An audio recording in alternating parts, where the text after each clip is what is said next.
Welcome to the Bogart Effect, a wealthy wisdom podcast. Please see important disclosure information at the end of the presentation.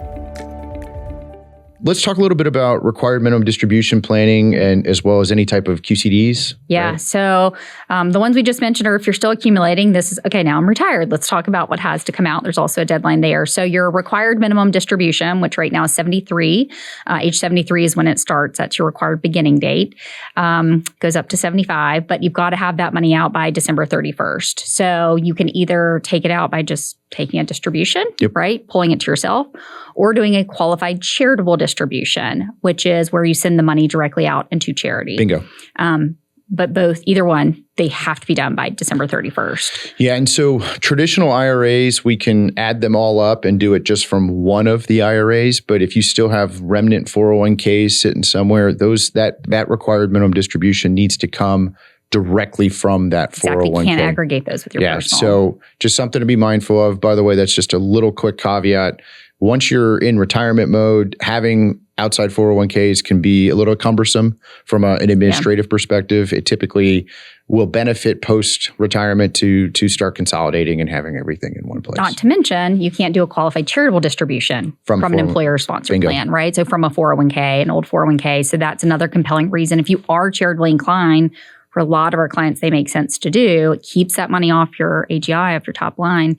You can't do them from 401ks. You know what? Just because I know we have time today, what is a qualified charitable distribution? Yeah, so that's in lieu of your RMD, or you can go above it if you want to. But from your IRA, you're saying, hey, Morgan, I want you to send $1,000 directly to this charitable organization, $1,000 to my church.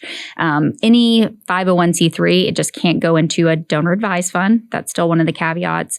But you're able to say, hey, instead of taking it out to myself, claiming it, paying taxes on it, I'm just going to send it directly to charity. It can be a number of charities. And so just to put some numbers to this, a required minimum distribution, we use RMD all the time, so just for jargon.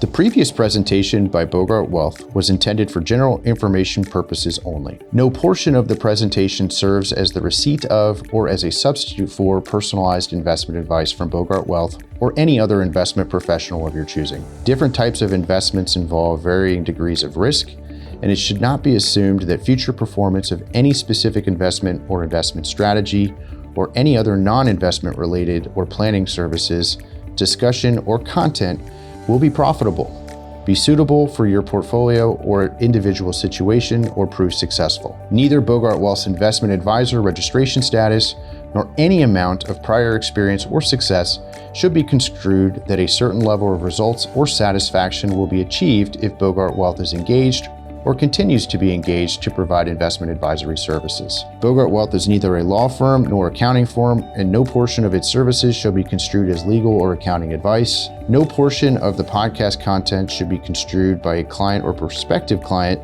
as a guarantee that he or she will experience a certain level of results if Bogart Wealth is engaged or continues to be engaged to provide investment advisory services. Copies of Bogart Wealth's current written disclosure brochure and Form CRS discussing our advisory services and fees are available upon request or at www.bogartwealth.com.